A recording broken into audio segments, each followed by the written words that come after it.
The town of Sulfur Creek, Nevada, had decided what it thought about Verity Sumner before she was old enough to have an opinion about anything herself. She was 29 years old when this story begins, though the town's opinion had been forming for much longer than that. It started when she was 14 and corrected the schoolteacher, a man named Grover, on a point of land, surveying in front of the whole class. She had not done it to embarrass him. She had done it because he was wrong and the error mattered, and it had not occurred to her yet that being right could be its own kind of problem. Sulfur Creek was a mining town that had outlived its mine. The silver had given out in 1871, and the town had spent the 12 years since then doing what failed mining towns do, which is finding smaller and smaller reasons to stay. The population had thinned from 400 to just under 200. The buildings that remained stood with the particular stubbornness of things that had nowhere else to be. There was a livery, a general store, a doctor's office that was also sometimes a barber shop, a church that held services every other Sunday because Reverend Purcell rode a circuit of 4 towns, and Sulfur Creek was not his favorite stop. And there was Sumner's assay office, which was where Verity worked. Her father, Edwin Sumner, had run the assay office for 19 years. He had taught Verity to read ore samples when she was 10, not because he had any particular theory about the education of daughters, but because she was curious and he was tired, and it was easier to answer her questions than to ignore them. By the time she was 17, she was doing half the assay work herself. By the time she was 22 and her father's eyesight had begun to fail him in the specific way that assay work demands, precision work under lamp at night, she was doing nearly all of it. She had the kind of mind that liked problems with definite answers. The composition of a rock sample was either what it was or it was not. The numbers either balanced or they didn't. She had no particular patience for the gray areas of social life, which was something Sulfur Creek held against her in the quiet accumulating way that small towns hold things against people who don't quite fit the shape expected of them. She was, the town had concluded, too certain, too precise. She spoke her assessments directly, without the softening qualifications that people expected from women, and sometimes from anyone. She had a dry sense of humor that landed wrong on people who were not paying attention. She was 29 years old and unmarried, which in Sulfur Creek in 1883 was itself a kind of statement, whether or not she intended it as one. She had not intended it as anything. She had simply not met anyone worth marrying. There had been one attempt at 24, when a young man named Alonzo from the cattle operation east of town had paid her a considerable amount of attention over the course of one summer. He was pleasant enough. He was also, she had realized gradually, primarily interested in the assay office and its modest but stable income, and secondarily interested in her, and she had ended the thing with the same directness she applied to everything which had surprised him, and which Sulfur Creek had interpreted as her being, again, too much. She was not unhappy. That was the part the town never quite believed, because the town had decided she should be unhappy and kept looking for evidence of it. She was not unhappy. She liked her work. She liked the assay office in the early morning before anyone came in, when the light came through the single west-facing window, and the samples she was working on sat arranged on the table in their careful order, and the only sound was the creek outside doing what it had done long before the town arrived and would do long after. She was also not, if she was honest about it, entirely complete. There was a thing missing. She knew its absence without knowing quite what would fill it. She had stopped expecting to find it in Sulfur Creek, which was a town that had shown her most of what it contained, and none of it had been that thing. She was wrong about that. He came on a Tuesday in March, which was an unremarkable day in an unremarkable week, which is when most important things arrive. His name was Cormac Stills, and he had come to Sulfur Creek because a man named Dawes, who ran a small prospecting operation 30 miles northwest, had hired him to evaluate a new strike and determine whether it was worth the cost of developing. Cormac was a mining engineer, trained at the Colorado School of Mines. employed for 7 years by 3 different operations in 3 different states, and possessed of the particular competence that comes from having been wrong in expensive ways early in a career and having learned from it thoroughly. He was 34. He was not a large man, though he gave the impression of solidity. He had the hands of someone who had worked with them and the bearing of someone who had also spent considerable time reading. He had gray at his temples that had come early, and a way of listening that most people found either reassuring or unsettling, depending on whether they were accustomed to being actually heard. He came to the assay office on his first morning in town because it was where a mining engineer went first. He needed current geological data on the region, any recent core samples from the surrounding area, and a working knowledge of what the land had already given up and what it might still be holding. Verity was at the sample table when the door opened. She was in the middle of a specific calibration, and she did not look up immediately, because the calibration required not looking up. She finished it, set down the instrument, and turned. He was standing just inside the door with his hat in his hand, looking around the office with the expression of someone who is cataloging what they see and forming preliminary conclusions. He noticed her with the same attention he'd given the rest of the room, which was to say, complete attention without particular surprise. "Morning," she said. "I'll be with you in a moment. Take your time," he said. "You were in the middle of something." Most people said that and meant hurry up. His tone suggested he meant it literally. She washed her hands at the basin, dried them, and came to the counter. "What do you need?" he told her.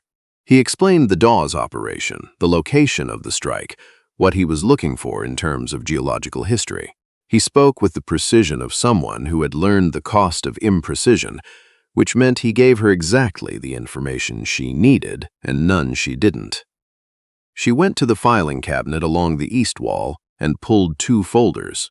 She spread the relevant documents on the counter between them and began explaining what she had. He leaned over the counter and looked at the documents with the focused attention of someone who was actually reading them, not performing the act of reading them. "This formation," he said, pointing to a survey map, "the vein orientation, it's running northwest to southeast, has been consistently every sample I've logged from that quadrant in the last 4 years," she said. He looked up. "You've been logging these yourself?" "I run the office," she said. "Yes." He looked at her with a different quality of attention. "Not surprise, exactly. Recalibration. These logs are excellent," he said. "The notation system, cross-referencing the sample dates with the geological survey markers. I've worked with 3 assay offices in the last 2 years, and none of them kept records this clean." She had been complimented on her work before, but usually in the tone of mild surprise that a woman had managed it. His tone was simply professional. He said it the way he would have said it to anyone who had done the work well. "I'll need to make copies of some of these," he said. "I can do that this afternoon. You can pick them up tomorrow morning." "I appreciate it." He straightened. Their eyes met in the way that the eyes of 2 people who are actually paying attention to things tend to meet, directly, without performance. "Cormac Stills," he said. "Verity Sumner," she said. He put his hat back on. "I'll see you tomorrow, Miss Sumner." She watched the door close after him.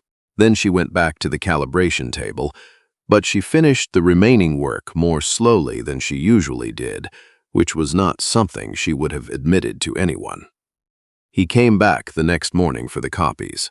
He came back the morning after that with a follow-up question about a specific sample notation that she had expected him to need clarification on, because it was a notation her father had developed and not used anywhere except internally. He had caught it. She explained it. He nodded and made a note and asked 2 more questions that indicated he had read everything she'd given him more carefully than she had assumed anyone would. "You read all of it," she said. "I read everything I'm given," he said. "It seems like the minimum." Sulfur Creek noticed because Sulfur Creek always noticed.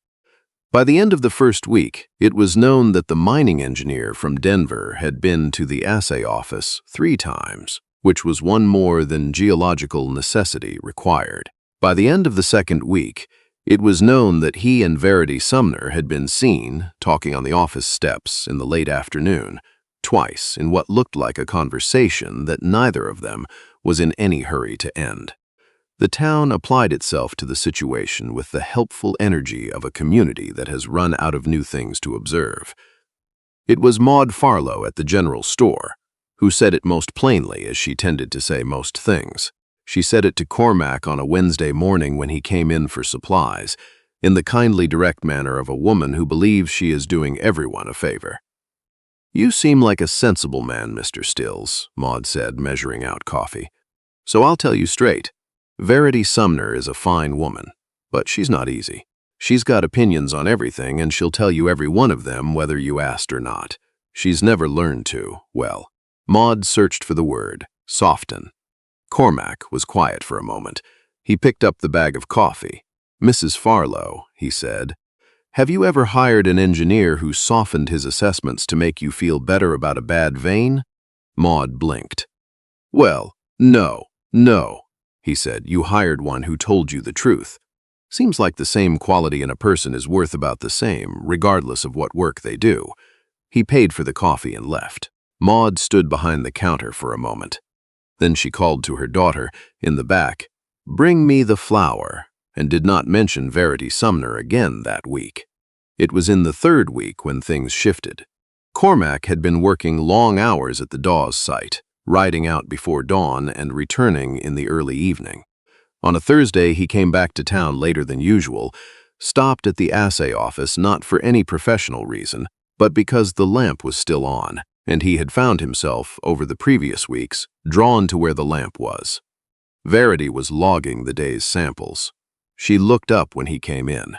She had learned his knock by then, which was 2 even raps, and she had also learned that she noticed when she didn't hear it. "You're working late," he said. "I'm always working late," she said. "How was the site?" He pulled the stool from the corner and sat down, uninvited, which she had stopped minding by the second week. He told her about the site. She asked specific questions. He answered them with the seriousness they deserved. This was the nature of most of their conversations, which moved between the technical and the personal, with no clear seam between the two. Because they were both people, for whom the technical and the personal were not particularly separate things. At some point, the logging was finished and neither of them had moved. "People keep warning you about me," Verity said. She said it looking at the sample log, not at him. "They do," he said. "What do they say?"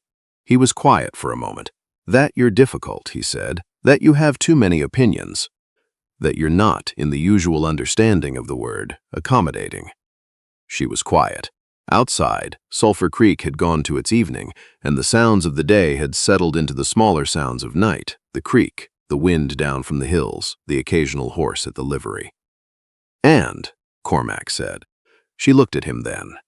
"Every person who has warned me," he said, "has described, in some form or another, a woman who knows what she's doing, and does it without apologizing for it. They said that like it was a warning." He paused. "I've worked with enough people who didn't know what they were doing and apologized for nothing to know which problem I'd rather have." She looked at him steadily with those precise gray eyes. "You've been here 3 weeks, she said. "Long enough," he said, "to read the records of someone who has been logging this region for 4 years and know what kind of mind it takes to do that work." "That's professional," she said. "Yes," he said, "and it's also not all I meant." The lamp between them burned evenly. Outside, the creek moved. Verity Sumner, who had an opinion on nearly everything and offered it without apology, said nothing for a long moment. Then she said, "There's coffee on the stove if you want it." He did. They drank it without hurrying. They talked until the lamp needed trimming, and after Cormac trimmed it, they talked some more. He left at 9 o'clock and walked back to his lodging at Mrs. Keene's, and he thought about the assay office the whole way there, which was 3 blocks, and which felt shorter than it should have. April came in cold and particular. The kind of cold that didn't bite but settled, that worked its way into the mornings and stayed until midday and sometimes past it. The kind of cold that made being indoors with a good stove and good company feel like something more than convenience. Cormac's work at the Dawes site was nearing its conclusion. He had 2 weeks remaining on his contract, possibly 3. He did not dwell on this arithmetic in any way he found useful. He focused on the work in front of him, which was his general approach to things, and found that the work in front of him had increasingly begun to include Verity Sumner. They had fallen into a rhythm that neither of them had formally arranged. He stopped by the assay office most mornings. She kept a second mug on the shelf next to the stove. He brought her a geological survey publication he'd found at the general store, a back issue he'd ordered from Denver that she hadn't known existed. She read it in 2 days and told him 3 things in it were wrong. He agreed with 2 of them, and they argued productively about the third for 40 minutes, which both of them found more satisfying than the conversation probably warranted. Sulfur Creek watched and revised its predictions, which it had originally placed firmly in the category of "this will end badly and probably soon," and which it was now reclassifying, with some reluctance, into something less certain. It was a Saturday in April, when the specific thing happened that Verity would return to for the rest of her life, when she thought about how things had changed. She had not ridden in 2 years. Her horse, a reliable bay named Amos, had gone lame the previous spring, and she had made the practical decision not to replace him until the assay work was more consistent. The town livery had a horse available for hire, a gray gelding named after the color of his coat, which was to say, Gray, who was by all accounts a reasonable animal, but who was also 14 hands high, which was 2 hands shorter than Verity needed in a horse, and which she knew from previous experience with Gray made for a ride that was technically functional and practically miserable, in the specific way that things misfit are miserable, not dramatically, just constantly. She had mentioned this once, in passing, to Cormac, and then not thought about it again. He thought about it. On a Saturday morning he arrived at the assay office with 2 horses. His own, a deep-chested sorrel he'd hired for the length of his contract, and alongside it a horse she had never seen in Sulfur Creek before, a black mare of considerable height, 16 hands at least, built long and even, with the kind of conformation that speaks to both power and patience.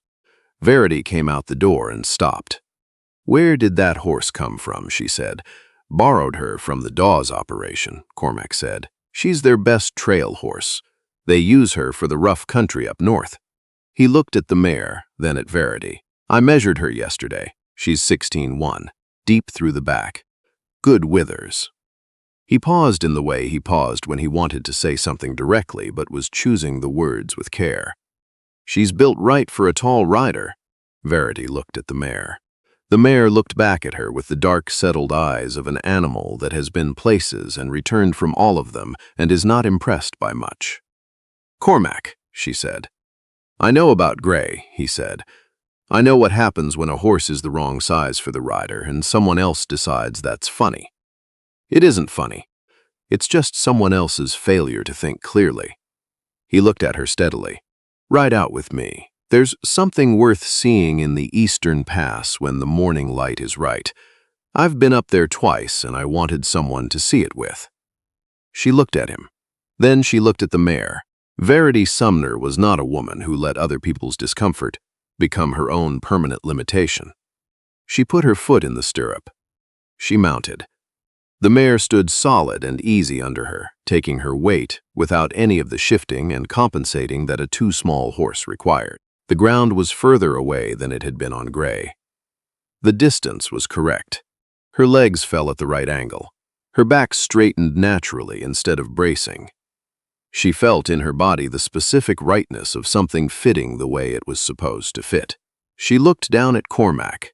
He was looking up at her with an expression she had seen before, in the context of a correctly identified sample, a clean calculation, a well-solved problem. It was the expression he wore when something was what it should be. "Well," she said. "Well," he said. They rode east toward the pass in the April morning. The road climbed out of the valley through stands of pinyon, pine, and juniper, the trees spare and twisted and permanent the way high desert trees are, shaped by the wind into something that had stopped fighting it. The sky above was the hard, bright blue of altitude, cloudless, absolute. The eastern pass opened onto a bench of flat ground above the canyon, and when they came over the rise, the morning light was doing what Cormac had said it did.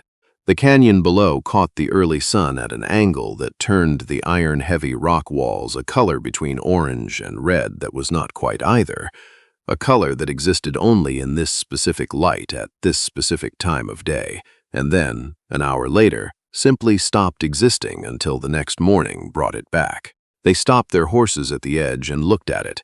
"You were right," Verity said. "I usually am about what's worth the ride," he said. She turned and looked at him. "You say things like that and expect people to warm to you?" "I say things like that," he said, "and the people who understand what I mean tend to warm to me just fine. The ones who don't, I've found, tend to sort themselves out early. Saves everyone time." She looked back at the canyon. The color was deepening as the sun moved. A hawk rode the updraft from the canyon floor, absolutely still in its motion, held by the air. "You're leaving," she said, "when the Dawes contract is finished." "That's the current plan," he said. A pause. The hawk turned on its wing. "Verity," he said. She looked at him. "I have been in 11 towns in 7 years," he said. "I have made assessments of a great many things and moved on from all of them." He turned his horse so he was facing her, the canyon behind him, the morning light on his face. "I have never, in 11 towns, had any particular difficulty with moving on. The work ends, and the work begins somewhere else, and that has always been sufficient." He stopped. He looked at her with the directness that was simply his way, that had nothing in it of performance or management. "I am having, for the first time, difficulty with the arithmetic of leaving." She held his gaze. The canyon held its color.